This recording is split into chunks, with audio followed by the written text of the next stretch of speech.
That was your first question. So impact इस तरह कर्म का है, कर्म का है, ब्लाइंडली लेने की जरूरत नहीं है। हमें हमारे कॉज नहीं मिलते हैं तो फिर ये सब, ये जो नमस्कार दिनों कर्म करेंगे तो हमारे कॉजेज मिल जाएंगे कि ऐसे दोष मैंने किए हैं, तो क्षमा याचना होगी, तो इसका इम्पैक्ट निकल जाएगा, इम्पैक्ट। और आज हम अभिप्राय करते हैं कि मन वचन काया से किसी भी जीव को किंचित मात्र दुख न हो, तो हमको जो रिफ्लेक्शन में सामयिक में बैठेंगे तो जहाँ जहाँ दोष या दुख दिया हुआ है वो नज़र में आएगा, नज़र में आएगा तो साफ होगा, साफ होगा तो फिर उसका जो भोगवटा है वो नहीं आएगा। पितृदोष will not be in working. So basically हमको नहीं जानना है कि क्या प्रॉब्लम्स और क्यों है, we will directly come to नव कलम and continue with it. Continue, हाँ, ये इसका बोझा निकाल दो, बोझा निकाल दो। कोई है हमारा कर्म, जो होगा वो देखा जाएगा। It'll be resolved by 2 ways, either वो हम कर्म को भुगत लेंगे ज्ञान से या तो हम माफी मांगे धो डालेंगे, है ना। तो डरने की जरूरत नहीं, हाय कोई पितृदोष किया है तो नो, डोंट वरी, एक अच्छी तरह से नॉर्मल जीवन जियो, देखा जाएगा। ठीक है, ओके, चलो। हाँ, जय सच्चिदानंद, जय सच्चिदानंद। ये जो आपने बताया, पहले तो ये कुल देवी या हिंदी चलेगा, कुल देवता आते कैसे हैं, आते कैसे कि आपके जीवन में, क्योंकि कुछ संजोग में से हम गुजरे हमारे भाई साहब के कारण, और तब हमें पता चला कि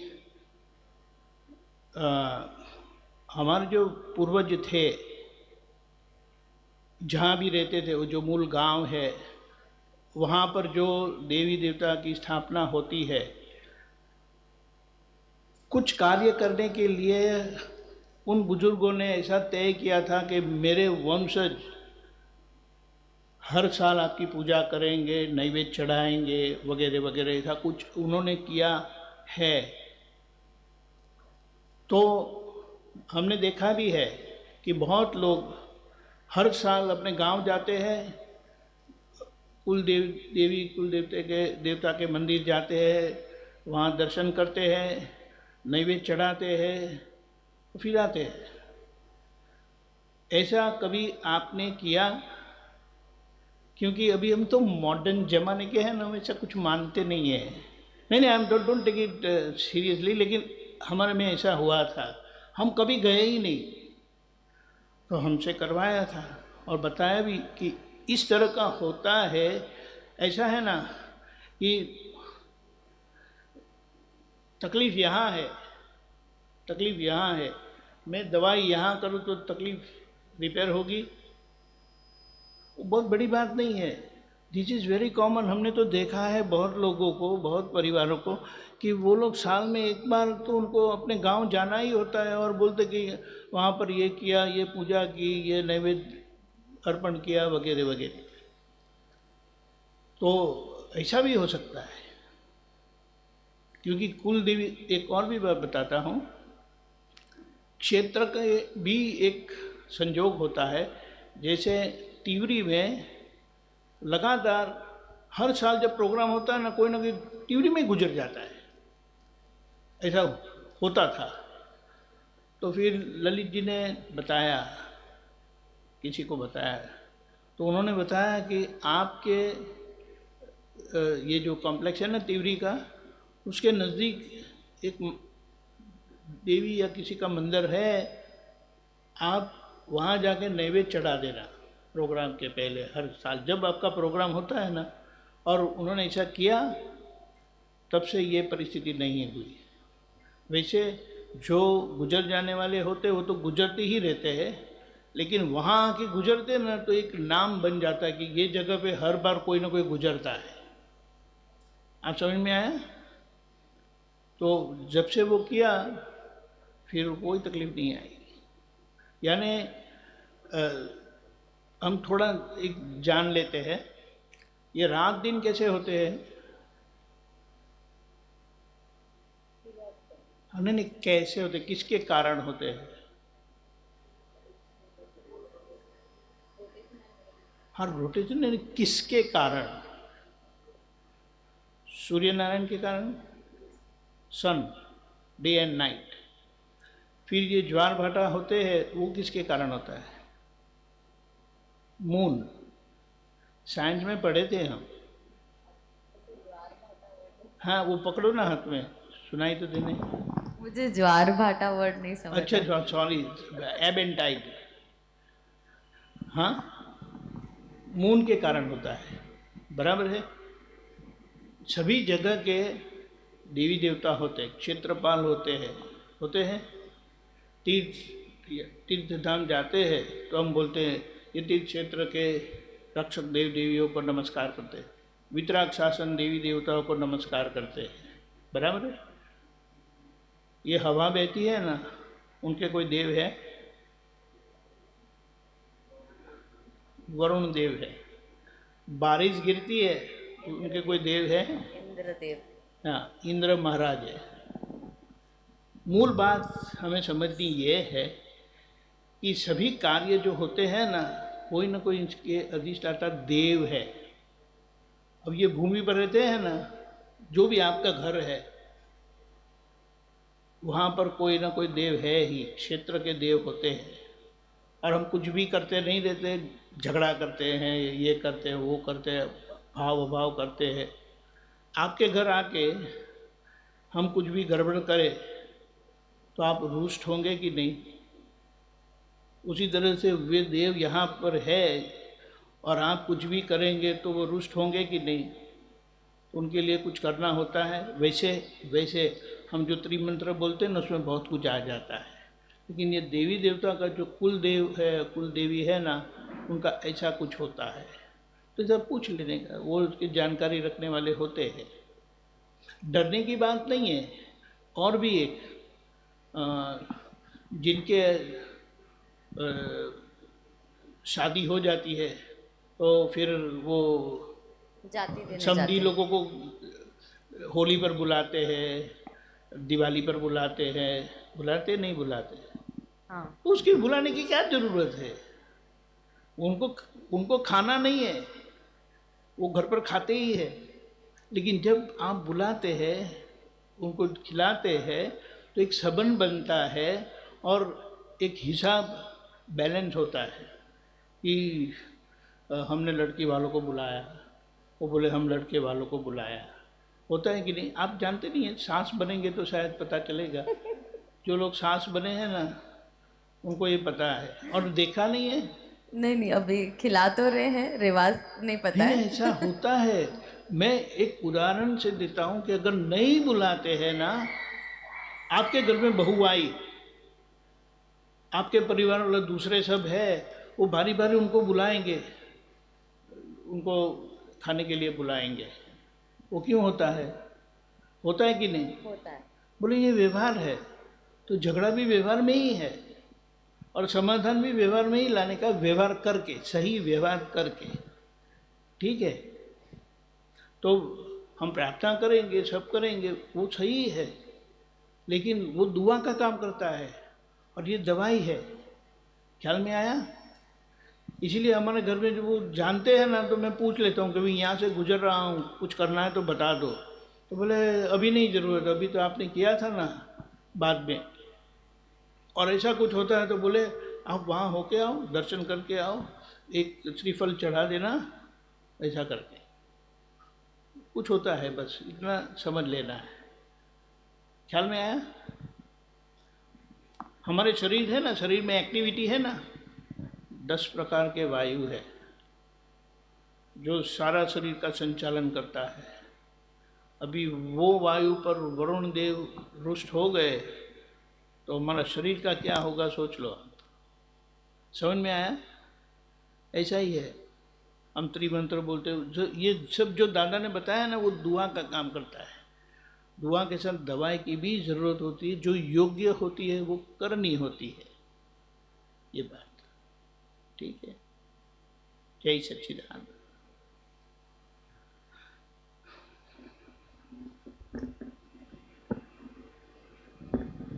जस्ट एंश्योर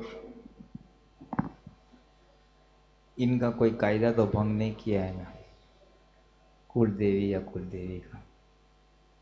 अगर भंग नहीं किया है तो डरने की बात नहीं। इनका कुछ प्रोटोकॉल होता है, अगर फॉलो नहीं किया तो then is danger. That we need to ask somebody ना, You have to ask somebody. अपन को तो पता नहीं Elders. चलता ना। बुजुर्गों को पूछना पड़ेगा, बुजुर्गों को पूछना। जैसे कुछ में होता है कि शादी करने के बाद वो देवी देवता के पास जाना पड़ता है कपल को, वो छोड़ने के लिए, तो प्रोटोकॉल एक है। सो अगर ऐसे कुछ प्रोटोकॉल्स भंग हुए हैं तो then there is a danger. रीति रिवाज अगर कुछ है, there are some reasons behind it, so तब जरा जोखम होता है। बाकी तो देखो, there are two view points. मुहूर्त में हम मानते हैं ना, शुभ मुहूर्त में काम करो, ये करो वो करो। फॉरेन में कौन कौन मुहूर्त वहूर्त देखता है, अपने अपने करते हैं ना। कभी शादी करो, कभी भी घर खरीदो, कभी भी गाड़ी खरीदो। मानो तो है, न मानो तो नहीं है। अभी बुद्धि का logic both ways it works, but since हम लोग इंडिया में है तो we go by the Indian culture, Indian view point, safe side है। And there are scientific reasons behind it. एक काल का प्रभाव होता है जब मुहूर्त देखते हैं। इसीलिए वहाँ पे डिवोर्सेस ज़्यादा होते हैं ना, यहाँ पे नहीं होते। नहीं, उसका रीजन से अलग है, डिवोर्स के रीजन से अलग है। वो डिवोर्स के रीजंस अलग है।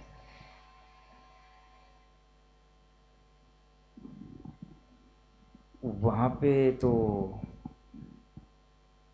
जो छूट छाट बरसों से वहाँ पे शुरू हुई है, टीनेज में लेके विषय विकार को लेके, उसकी सारे इफ़ेक्ट्स है ये सब।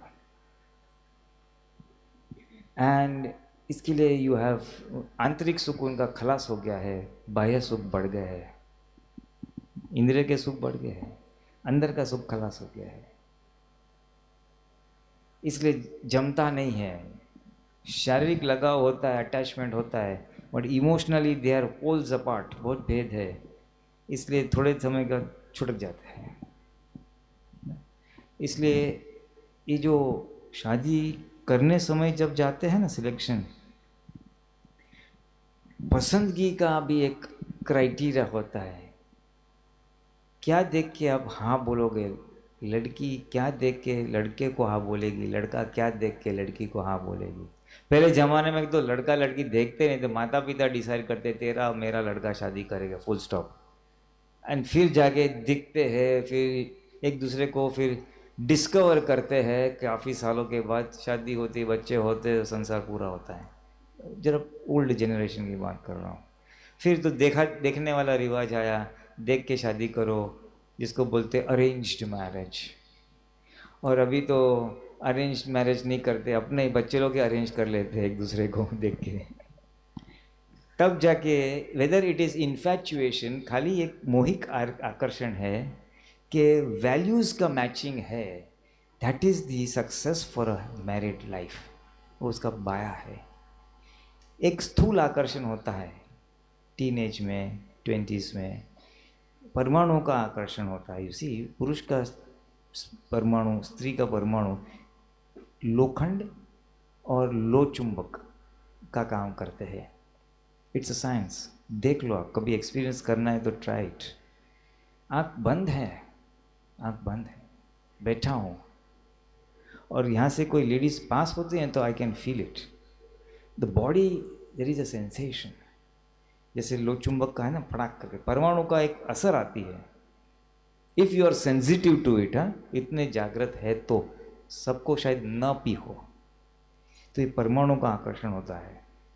तो वो जो आकर्षण होता है, इन्फैक्चुएशन जिसको बोलते हैं, कॉलेज लाइफ में होता है, 18, 19, 20, 22 साल में होता है, वर्क प्लेस पे हो जाता है, लड़का लड़की साथ में काम करते हैं तो शायद लगता है प्यार हो गया, प्यार हो जाता है।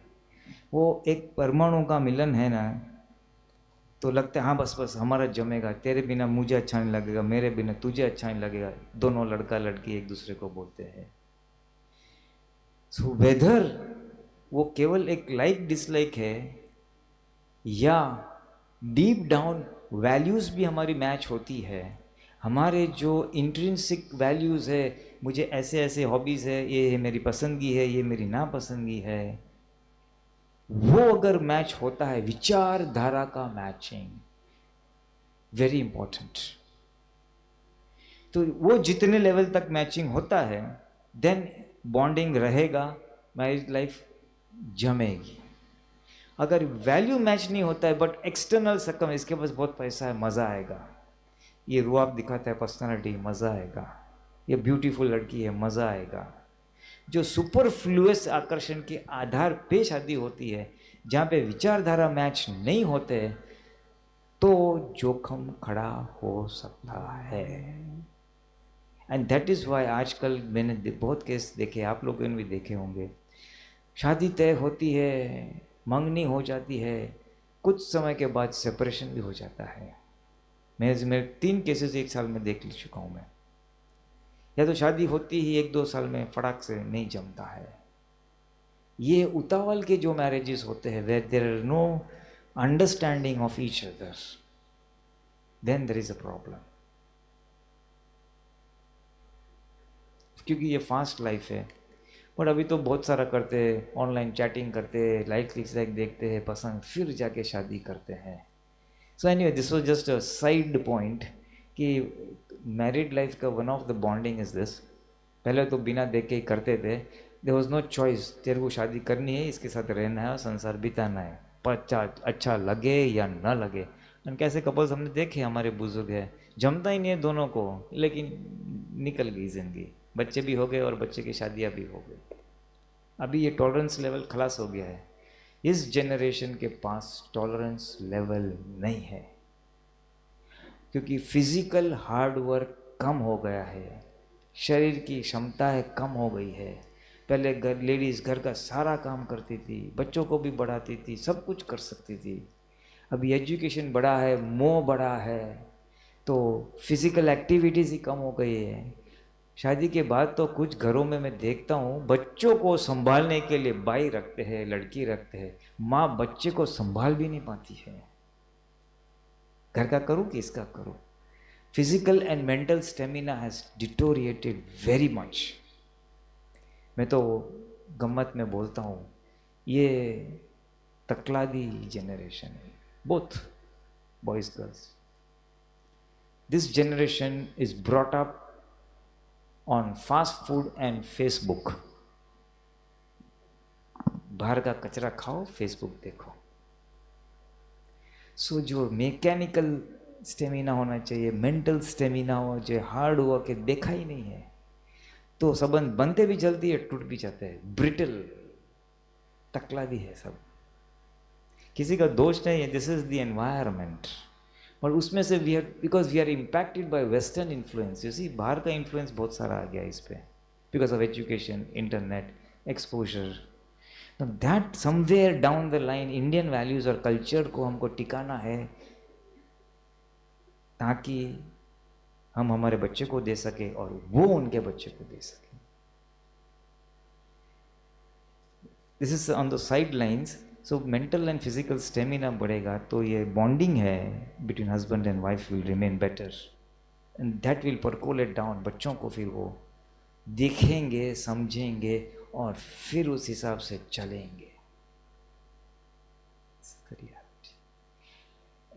एनीवे, कुछ और किसी को पूछना है या किसी आप तो कुछ ऐड करना है तो?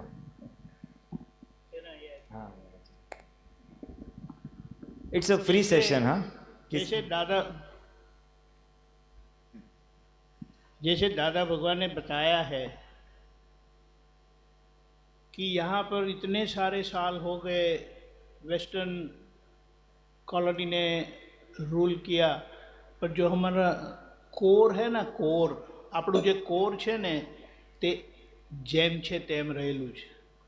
અને દાદા ભગવાનના નિમિત્તે આજે એક આખી જે સમજણ ખુલ્લી થઈ છે, એના આધારે દાદાએ કીધું છે કે અહીંયા બહારના લોકો આવીને શીખવા આવશે કે જીવવું કેવી રીતે, બેઝિક બહુ જ સામાન્ય રોજબરોજનું જીવન જીવવું કેવી રીતે એ શીખવા આવવાના છે। અને હમણાં આમે ઘણા લોકો બધું અહીંયાથી ધર્મનું બધું એક્સપોર્ટ કરી જાય છે, લઈ જાય છે ને એવી રીતે જીવવાનો પ્રયત્ન કરે છે. એટલે આ બધી યસ એની અસરો છે, પણ આજે આપણે જોઈએ આપણને અંદરથી શું ભાવના થાય છે. એક જ જણ જો ભાવના કરે ને જેન્યુઇન, તે આખા વિશ્વમાં પહોંચી જાય. દાદાએ કીધું અમે 10 બાય 10ની રૂમમાં બેસીને જગત કલ્યાણ કરીએ છીએ. તો નટુ કાકા પતા હે, નટુ કાકા કરીને જે દાદા પાસે આવેલા, એમના સન એ તે વખતે હતા, પછી એ બહાર જતા રહ્યા હતા. તો એ હસતા હતા, દાદા આપણે ત્યાં 5 માણસો માંડ ભેગા થાય છે અને તમે કહો છો કે લાઈન લાગશે એમ કરીને. આવું એમને થયું હતું ત્યારે, જ્યારે દાદા બોલેલા ત્યારે 95માં 94 કે 95માં જ્યારે ફર્સ્ટ ટાઈમ અમેરિકામાં ગુરુ પૂર્ણિમા ઉજવાય, ત્યારે વસંતભાઈના ઘરે એ લાંબી લાઈન લાગી હતી દર્શન કરવા માટે, અને લાઈનમાં બધા રડતા હતા.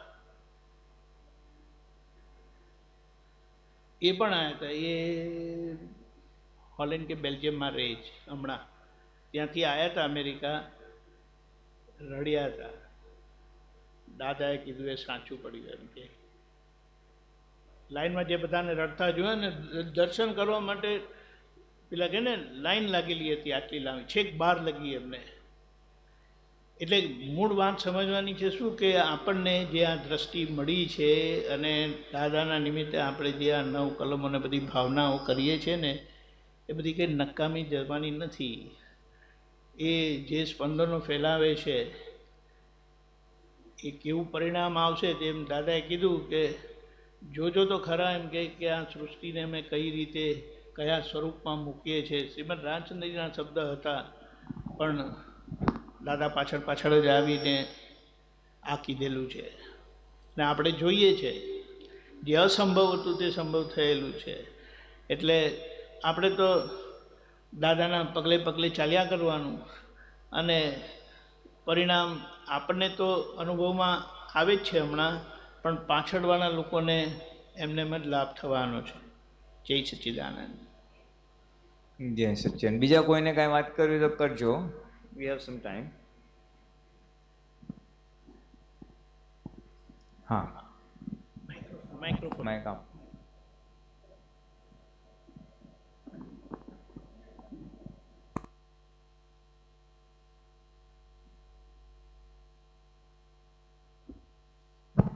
જય સચ્ચિદાનંદ.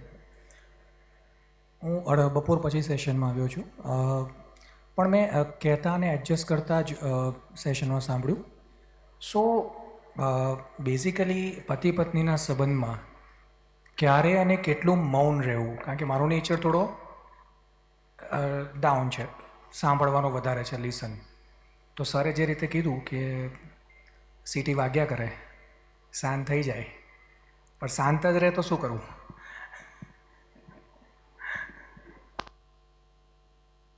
શાંત રહેવામાં વાંધો નથી. અહીંયાથી મૌન હોય, પણ જો અહીંયાથી ચાલતું હોય ને મશીન તો નુકસાન કરશે. અહીંયાથી નથી બોલતા પણ મનમાં ચાલ્યા કરે છે, તો એ આપણને જ દુઃખ આપવાનું કારણ બને છે. એટલે ઇટ્સ અ બેલેન્સ. બોલવું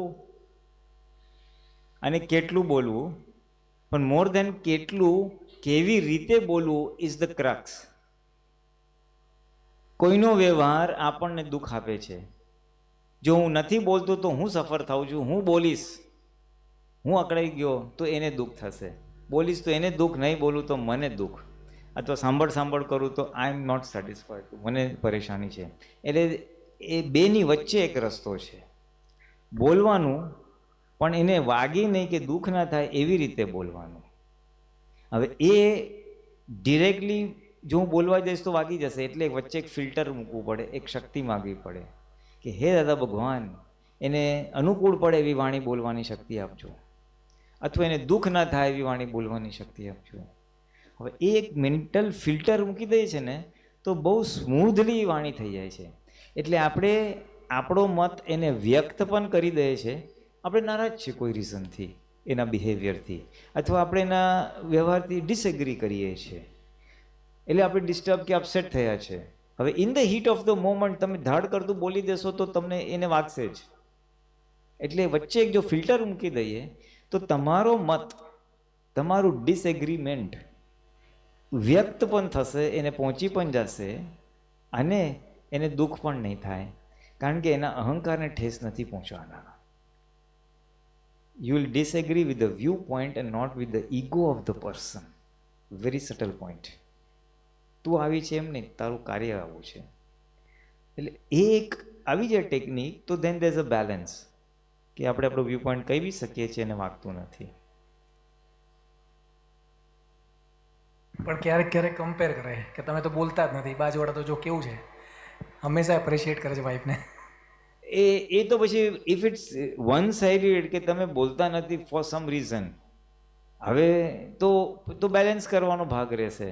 તો પછી આપણે શક્તિ માગવાની કે ભાઈ થોડુંક નોર્મલ થવાની જરૂર છે, મને નોર્મલ વાત કરવાની શક્તિ પ્રાપ્ત હો, જો મારું બિલો નોર્મલ હોય તો. એટલે એક ભગવાનનું બહુ સરસ 3 શબ્દોનું છે, 3 જ ઇંગ્લિશમાં શબ્દો છે. Normality is the essence of life. Normality is the essence of life. એટલે બધી વસ્તુમાં નોર્માલિટી જાળવવાની છે. જો હું ઓછો બોલકણો હોઉં, થોડુંક વધારે હોય, if I am below normal then it's also wrong. હું જરૂર કરતાં વધારે બોલ કરું છું, that also is wrong. Normal રહેવાનું છે બોલવાની બાબતમાં. પછી ખાવાની બાબતમાં પણ નોર્મલ ખાવાનું છે, વધારે નથી ખાવાનું. તીખું ખાવાના હોય, નોર્માલિટી. પછી ઓલું પ્રાકૃતિક થોડું એક્સેસ હોય જુદી છે, પણ અધરવાઇઝ નોર્માલિટી, બધા રસ લેવાના એમ. ખાવામાં, પીવામાં, બોલવામાં, હરવામાં, ફરવામાં, ઊંઘવામાં નોર્માલિટી. રાગ દ્વેષમાં બી અતિ રાગ નહીં, અતિ દ્વેષ નહીં, નોર્માલિટી ઇઝ ધ ક્રક્સ. હવે એ નોર્માલિટી કેવી રીતે લાવવી એ જ સમજવાનું છે. ઇન કેસ મારી પ્રકૃતિમાં અમુક ભાગ આઉટ ઓફ નોર્મલ છે, બોલવાનું જોઈએ, સો ના બોલે તો હાવ ઢીલો છે, અને વધારે બોલે આ તો બહુ તોફાની છે. You see, some amount is in normality, excess is તોફાની, એક્સેસ મિનિમાઇઝ કાં તો ઢીલો છે. બધી બાબતમાં નોર્માલિટી લાવવી અને વ્યવહાર કરીને નીકળી જવું એ આદર્શ માનવ જીવન છે. અને આદર્શ સંબંધોમાં બી પછી એ જ વસ્તુ, પછી પતિ પત્નીનો હોય, બાળકો સાથે હોય, બોસ સાથે હોય, વેપારી, ગ્રાહક, એવરીવેર. એટલે એના માટે શક્તિ માગવી પડે. એનાથી શક્તિ માગવાથી ઇન્સાઇટ આવે, આપણને સૂઝ પડે કે આ હું કઈ રીતે એક્ઝિક્યુટ કરું, અને પછી નોર્માલિટી તરફ જવાય. આ રીતે છે, આવશે. ઇટ્સ અ પ્રોસેસ, થોડુંક ધીમે ધીમે આવશે. કે હા, કેવું છે તમારે? હા, કહો.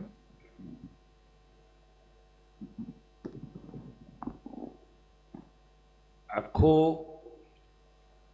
કહેવાનો ભાવાર્થ શું છે? કશું નહીં બોલવું એવું પણ નક્કી નથી કરવાનું, અથવા હું એને સંભળાવી જ દઉં એવું પણ નક્કી નથી કરતા. સામાન્ય રીતે મેરેજ પછી વધારે પુરુષે ખાલી સાંભળવાનું હોય છે, અને પૂછે ત્યારે જવાબ આપવાનો છે, બસ.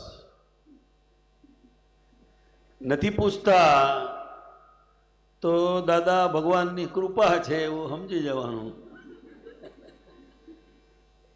એટલે આ કાળમાં મોટા ભાગના જે ઝઘડા છે, પઝલ્સ છે, એમાં વાણી મેઇન વસ્તુ છે. તમે જોજો, ખરું કે નહીં? હા, સતયુગમાં મનથી હતું, કળિયુગમાં વાણીથી છે. એટલે આજે એકબીજાને વાણીથી એટલું બધું દુઃખ અપાય છે. કોઈ લાકડીઓ લઈને લડતા નથી, વાણી. અને માટે વાણીની જેટલી કરકસર થાય એટલી વાણીની કરકસર કરવાની. આજે કેમ આપણને ઊભું થાય છે કે આ મારું સાંભળતા નથી? કેમ થાય છે? તો કે વાણીમાં બળ જ નથી રહ્યું. છોકરા કે હુઈ જતા રમવા જાય, રમવા જતા હુઈ જાય. એટલે આપણે સમજવાની જરૂર છે કે વાણીની કરકસર, પૂછે ત્યારે બોલવું, અને એક શબ્દથી પતે એવું હોય તો બીજો શબ્દ વાપરવાની જરૂર નથી. કારણ કે જ્યારે બોલાતું હોય છે ત્યારે એની પાછળ આપણો જે આશય છે એ આશય સામેવાળી વ્યક્તિને પહોંચતો નથી, અને મોટા ભાગનું મિસઅન્ડરસ્ટેન્ડિંગ થાય છે. શું થાય છે? ગેરસમજ જ હોય છે, અને પછી એમાં પઝલો વધારે થાય છે. એટલે જે વ્યક્તિ સાથે જે વ્યવહાર આવ્યો છે એને આપણે એકદમ ક્લેરિફિકેશન કરવાનું, ક્લિયરલી. આપણને જે લાગે છે એ પ્રેમથી એમને કહી દેવાનું, અને એમને જે લાગે એ આપણને કહી દે. જેટલો કન્સેપ્ટ ક્લિયર હશે એટલા પઝલ્સ ઓછા થશે. અને આ જ્ઞાન સમજ્યા છે એનું મોટામાં મોટું પ્રમાણ શું છે? તો કે ધીરે ધીરે વાણી વિરામ પામે. શું પામે? વિરામ પામે. ને તમારી દ્રષ્ટિ બોલે. શું બોલે? દ્રષ્ટિ. ઘણા પેરેન્ટ્સનો હોય છે, ખાલી આમ આંખ છોકરો જુએ ને એના પપ્પાની, ત્યાંથી આગો પાછો ના થાય, કશું બોલતા નથી, એ ખાલી આંખ જ. અને પહેલા તો એવું હતું, ફાધર ઘરમાં આવે એ પહેલા છોકરા ઘરમાં આવી ગયા હોય. એટલે એને મૌન કડકાઈ કહે છે. શું કહે છે એને? મૌન કડકાઈ. આપણે બોલ્યા, વળ્યા, સમજાયું, 2-3 વાર કહ્યું, એની કઈ અસર પડી એટલી તો તપાસ કરીએ કે ના કરીએ આપણે, કે બોલેલું નકામું જાય છે તો બીજો રસ્તો અપનાવવાનો. એટલે આ બહુ જ છે વાણી કરકસર. હા, પુલિનભાઈ કેરી ઓન. જય સચ્ચિદાનંદ. જબરજસ્ત વાત કરી તમે. વાણી પણ એકચ્યુઅલી બાય ડિફોલ્ટ જ વાણી નીકળી જાય. હવે અમે જમવા ગયા, હું છેક લાસ્ટ સેશનમાં આવ્યો છું, એટલે મેં કીધું હવે તમારે મજા એમ, જમવાનું બનાવવાનું નહીં, 2 દિવસ આરામ. મેં મજાકના મૂડમાં જ કહ્યું, જો કે તમે આમ આવું બોલવાનું હતું, એટલે કાંઈ આમ થોડા એક્સાઇટ થઈ ગયા એમ. મારો ટોન આખો ટોટલી મજાકનો જ હતો એમ. પણ હવે ફાઇલ 2 પછી જીજાજીને હતા, એટલે કે આ તો મજાક છે, એકદમ મજાક છે એમ. એટલે હવે એ કેવી રીતે સામે, મારા તો અંદર મજાક જ છે, પણ સામેની વ્યક્તિને કેવી રીતે પ્રતિકૃતિ કરાવી કે આ મજાક છે એમ. હા, એટલે આશય તમારો બોલવાનો, શબ્દો તો બોલ્યા તમે, પણ એનો જે આશય છે મજાક, એ તમારા માટે મજાક છે, બીજાના માટે દુઃખ છે સાહેબ. બરાબર છે. એટલે નિર્દોષ આનંદ. શું કહ્યું? નિર્દોષ આનંદ. નિર્દોષ આનંદ. તમને પણ આનંદ આવે સાંભળનારને પણ આનંદ આવે અને એને દુઃખ ના થાય તો એનો કોઈ વાંધો નથી. ઘણીવાર તો આપણે ટોન્ટમાં બોલતા હોઈએ. આ ટોન્ટમાં એ અલગ વાત છે, હા. પણ હું મારું અંદરનું એ નહોતું, પણ હવે એ તો મને ખ્યાલ આવે ને, તો એ સામેનાને ના, પણ છતાંય શબ્દો કરતા આપણા ભાવ બહુ અસર કરે છે. બરાબર છે, રાઈટ. હિંસક ભાવથી ફૂલ નાખો ને તો એને વાગશે, ઓહો, જબરજસ્ત. અને પ્રેમથી આમ કાંકરો મારશો ને તો એ ખુશ થશે. જબરજસ્ત, એટલે જોરદાર. ભાવ ભાવ બહુ અંદર રહેલું છે એની અંદર.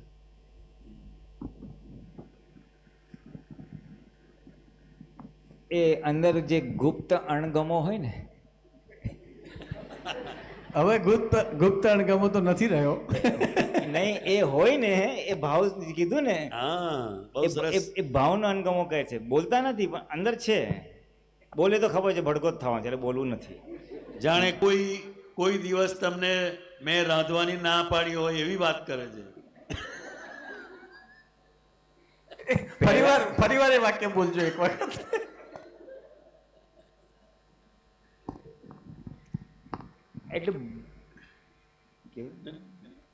એટલે ભૂતકાળમાં બધું જે બની ગયું હોય ને, એ અંદર ગુપ્ત આપણે અંદર રહ્યું હોય, બોલેલા નથી પણ એને છે ને રસોઈ કરવાની આળસ જ છે, ચાન્સ જ જોતી હોય. હવે એ અંદર રહ્યું છે, ડેફિનેટલી એ અભિપ્રાય પડ્યો છે. 100% વાત. હવે એ જે પડ્યો છે ને, એ ગમે તેમ નીકળી જાય. રાઈટ. હવે એ જે અણગમો છે ને, એ અણગમો વાગે છે શબ્દો કરતા. અને આ 2 દાડાનું અમારું જે સુખ છે એ તમારાથી સહન નથી થતું કે?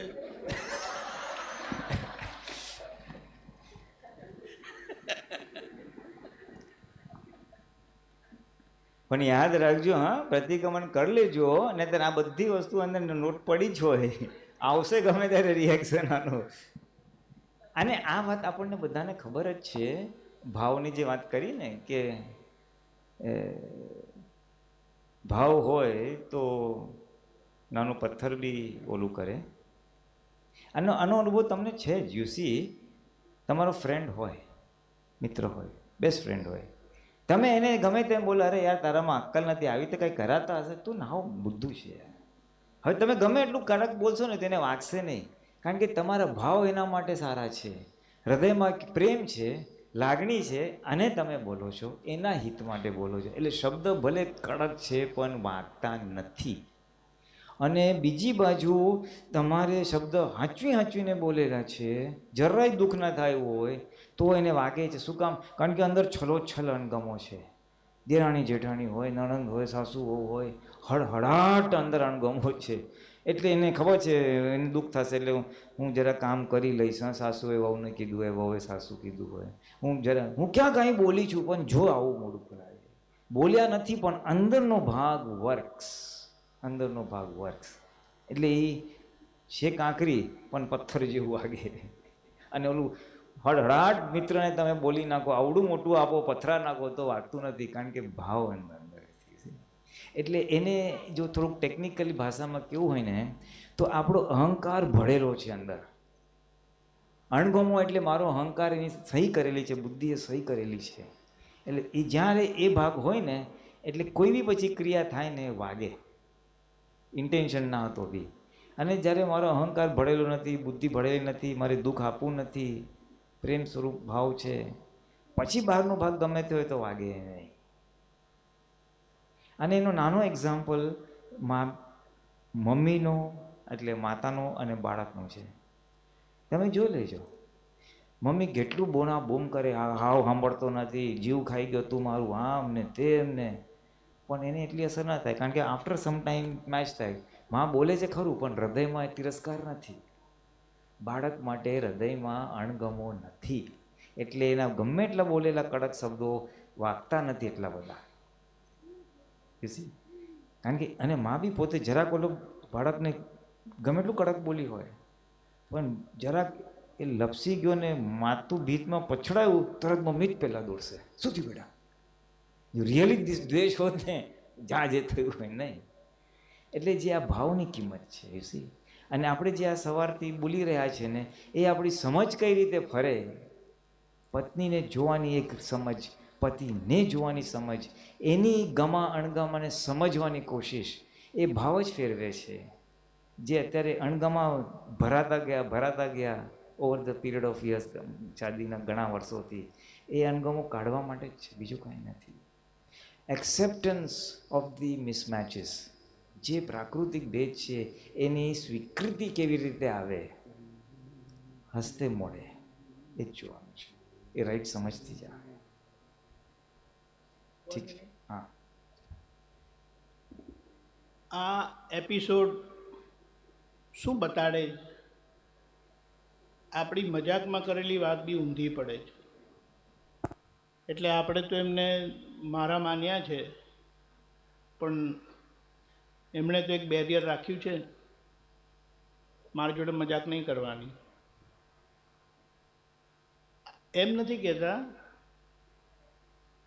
જ્યાં સંબંધ છે ને, જ્યાં સંબંધ છે અને આપણે એમ કહીએ કે જો ખરેખર પ્રેમનો જ તાર છે, ડોન્ટ મિસઅન્ડરસ્ટેન્ડ મી, ખરેખર પ્રેમનો તાર છે ને, તમારી ગાળો એમને કશું ફેર નહીં પાડે. પણ આવું આટલું કીધું ને વાત ઊંધી પડી તો આપણે સમજીશું જવાનું જે દાદા બોલેલા છે. શબ્દ માત્ર પ્રતિક્રમણ માંગે છે, સ્પંદન માત્ર પ્રતિક્રમણ માંગે છે. એટલે આપણે આ બધા રિલેશનને ટેકન ફોર ગ્રાન્ટેડ લીધેલા છે,